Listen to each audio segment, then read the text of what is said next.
Bismillah, Assalamualaikum warahmatullahi wabarakatuh. Pada kali ini kita akan masuk pada sesi tanya jawab ya. Di sini ada pertanyaan mengenai bagaimana cara mengatasi penyempitan saraf pada kaki ya. Jawabannya, saraf terjepit itu bisa terjadi di banyak tempat ya. Jadi nggak hanya di kaki aja, tapi juga bisa terjadi pada leher, punggung atau tempat lainnya. Tergantung dari hasil MRI atau penyebab cederanya. Kalau misalkan overuse pada lengan, misalkan sering main volley atau main basket atau yang lain-lain yang berhubungan dengan tangan, maka biasanya yang diserang adalah bagian leher.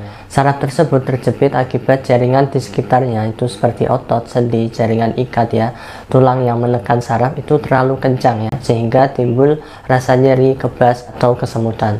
Nah, cara untuk mengatasinya itu salah satunya sudah saya bahas ya di video-video saya sebelumnya. Misalkan seperti rendam dengan air hangat dikasih garam, atau mungkin bisa mencoba teknik yoga atau stretching yang bisa kalian lakukan setiap hari ya. Nah, dari semua latihan atau beberapa tips itu yang paling penting di sini adalah kalian juga harus istirahat yang cukup ya. Sehingga dengan seseorang istirahat, maka jaringan yang radang atau saraf yang terjepit itu bisa pulih kembali. Jadi ada beberapa kasus kalau saraf terjepitnya masih awal-awal, itu biasanya di bawah istirahat akan hilang dengan sendirinya. Kemudian yang kedua, mengatur postur tubuh saat berdiri atau duduk ya. Ini untuk mengurangi rasa nyeri. Jadi misalkan kalian berdiri, usahakan posisinya tegak ya, gini ya. Atau mungkin lagi duduk di depan laptop atau bekerja, maka usahakan postur tubuh kalian dalam keadaan yang baik. Jika kalian kesulitan untuk memposisikan postur kalian, maka kalian bisa mencoba korset ya. Jadi korset pinggang itu gunanya untuk menahan dan menyeimbangkan tulang belakang itu agar kekuatan ototnya sama ya. Nah, kebetulan saya sendiri produksi yang untuk korset ini. Kalian bisa cek di sarafterjepit.com dan kalian bisa WA adminnya untuk pemesanan. Kemudian yang selanjutnya, saat nyeri Anda kambuh, misalkan tidak bisa ditahan, maka bisa dibantu ya dengan obat anti nyeri yang tersedia bebas di apotek. Kalau obat anti nyeri yang paling sering itu adalah seperti paracetamol.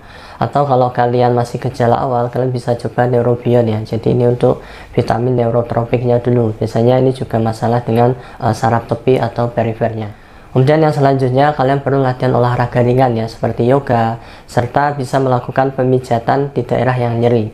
Jadi seorang yang terkena pegel atau kebas saraf terjepit, dia boleh pijat ya, asalkan tidak terlalu berlebihan ya.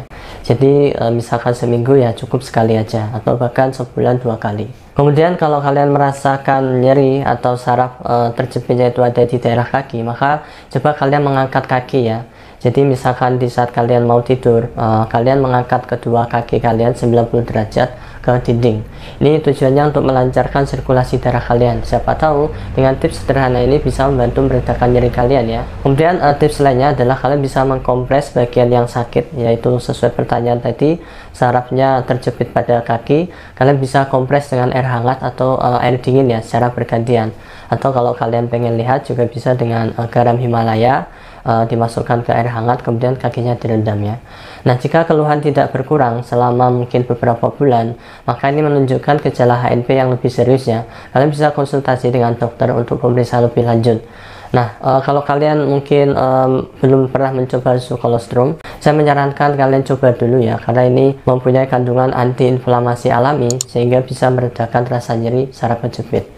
Dan ini sudah saya coba sendiri, bapak saya sembuh ya. Dan juga testimoni-testimoni lain itu banyak sekali yang terbantu dengan susu kolostrum tanpa harus melakukan perawatan medis. Oke, sekian jawaban dari pertanyaan kali ini. Kurang dan lebihnya mohon maaf ya. Wassalamualaikum warahmatullahi wabarakatuh.